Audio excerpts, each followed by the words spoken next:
नमस्कार, बहुत स्वागत है आपका। मैं हूं आपके साथ प्रेरणा मिश्रा। न्यूज एट 3 में आपको तमाम बड़ी खबरें दिखाएंगे। शुरुआत करते हैं।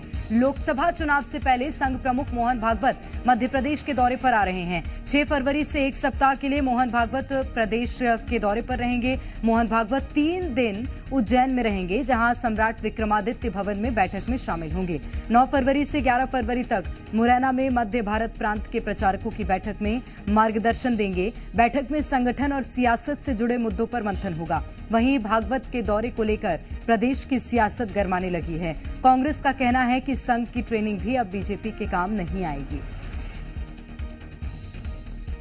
तो एमपी आएंगे संघ प्रमुख मोहन भागवत। 6 फरवरी से एक सप्ताह के दौरे पर मोहन भागवत मध्य प्रदेश के दौरे पर आ रहे हैं और सम्राट विक्रमादित्य भवन में बैठक में शामिल होंगे। तो लोकसभा चुनाव से पहले संघ प्रमुख मोहन भागवत का मध्य प्रदेश दौरा है। 6 फरवरी से एक सप्ताह के लिए मोहन भागवत एमपी दौरे पर रहेंगे और 3 दिन उज्जैन में रहेंगे, जहां सम्राट विक्रमादित्य भवन में बैठक करेंगे। बैठक में शामिल होंगे। 9 फरवरी से 11 फरवरी तक मुरैना में मध्य भारत प्रांत के प्रचारकों की बैठक में मार्गदर्शन देंगे। बैठक में संगठन और सियासत से जुड़े मुद्दों पर मंथन होगा। वहीं भागवत के दौरे को लेकर प्रदेश की सियासत अब गरमाने लगी है। कांग्रेस का कहना है कि संघ की ट्रेनिंग भी अब बीजेपी के काम नहीं आएगी।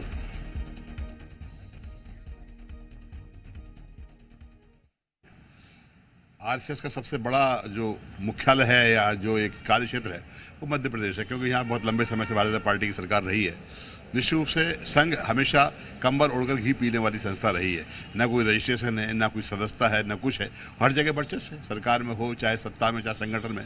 तो निश्चित रूप से यहाँ पर जिस तरह से ट्रेनिंग कर रहे हैं या लोगों के कैंप लगा रहे हैं, तो वो लोकसभा चुनाव के मद्देनजर आ रहे हैं, क्योंकि उनका उद्देश्य है लोकसभा चुनाव में अपने लोगों को ज़्यादा से ज़्यादा महत्व देना, उनके काम करना। निश्चित रूप से अब जनता समझ चुकी है कि आरएसएस खुल के काम नहीं करती है, संघ के लिए काम कर बीजेपी काम करती है। लेकिन बीजेपी की इमेज इतनी खराब हो चुकी है कि संघ का शायद ट्रेनिंग। देखिए, कांग्रेस को पता क्या करना चाहती है। ऐसे अनेक संस्थाएं जो राष्ट्र निर्माण में लगी रहती हैं, और आप देखिए संघ का इतिहास रहा, लेकिन कांग्रेस कोई पछता नहीं है। ये वही संघ है जिसने 1963 की जो गणतंत्र दिवस की परेड थी, उस परेड में पंडित जवाहरलाल नेहरू जी प्रधानमंत्री थे, उनके 3000 स्वयंसेवकों को बुला करके परेड भी कराई गई थी। ऐसे अनेक संगठन है। इनका दरअसल कांग्रेस सेवा दल प्रसुप्त रहता है, कांग्रेस सेवा दल निष्क्रिय रहता है। तो इनको हमेशा जो राष्ट्र निर्माण में जो लोग भी लगे रहते हैं, उनके प्रति ये आपत्ति करते रहते हैं।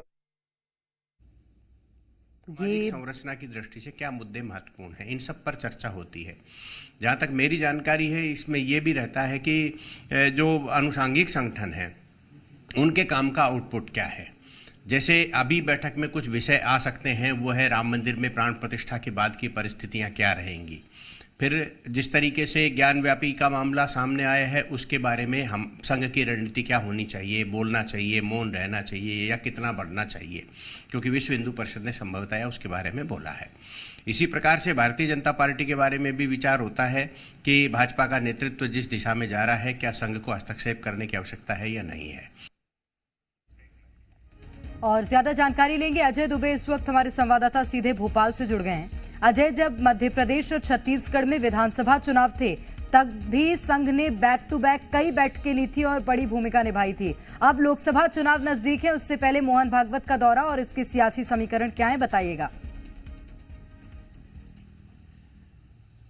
बिल्कुल, मध्य प्रदेश में संघ की बैठक और जिस तरह से 7 दिवसीय प्रवास पर संघ प्रमुख, संघ चालक जो है डॉक्टर मोहन भागवत मध्य प्रदेश के दौरे पर रहेंगे, उज्जैन और ग्वालियर में बैठकें करेंगे। इससे मध्य प्रदेश की सियासत गरमाई हुई है, क्योंकि विधानसभा चुनाव में भी आरएसएस ने लाखों बैठकें की थी और बैठकों का नतीजा भारतीय जनता पार्टी को बड़ी बहुमत मिली थी। ऐसा राजनीतिक विश्लेषक भी मानते हैं कि आरएसएस जो पर्दे के पीछे रहकर जो जिस तरह से मेहनत करती है, वो भारतीय जनता पार्टी के लिए कहीं ना कहीं फायदेमंद रहती है। अब लोकसभा चुनाव से ठीक पहले, क्योंकि अप्रैल मई के महीने में लोकसभा के चुनाव होने हैं, और ऐसे में मालवा निवाड़ अंचल में बात करें, उज्जैन में जिस तरह से बैठकें हैं, मुरैना में जिस तरह, ग्वालियर चंबल में जो बैठकें, उसको लेकर अब सियासत गरमाई हुई है। कहा जा रहा है कि मध्य प्रदेश में लोकसभा चुनाव में चूंकि 29 सीटें हैं, 29 में से एक कांग्रेस के पास है, तो विधानसभा चुनाव में जिस तरह से भारतीय जनता पार्टी का वोट बैंक था उसको बरकरार रखना,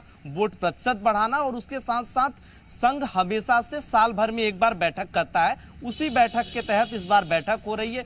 उन देश के जो बड़े मुद्दे हैं, समसामयिक सामाजिक जो मुद्दे हैं, उन मुद्दों पर क्या विचार, संघ क्या करना चाहिए, आगे 1 सालों की संघ की क्या रणनीति होगी, उसके साथ सरकार के जो संगठनात्मक और सरकार का जो कामकाज का तरीका है उसमें क्या संगठन को दखल देना चाहिए, संघ को दखल देना चाहिए, इस पर भी चर्चाएं होंगी। और उसके साथ साथ जो प्रांत के कार्यवाहक है, प्रचारक है, उनसे बातचीत होगी कि क्या क्या दिक्कतें हैं। और लगातार संघ अलग अलग वोट बैंक, वोट शेयर को भी बढ़ाने के लिए संघ हमेशा काम करता रहा है कि किस तरह से लोगों की भागीदारी मतदान में ज्यादा बढ़ाएं, इसको लेकर भी बातचीत करेंगे। तो संघ प्रमुख का 7 दिन का दौरा ये तमाम कई विषय मायनों में ऐसे होंगे बेहद जिस पर बातचीत होगी, लेकिन फिलहाल तो मोहन भागवत के दौरे को लेकर मध्य प्रदेश की सियासत गर्म है। बहुत शुक्रिया आपका अजय तमाम जानकारी के लिए।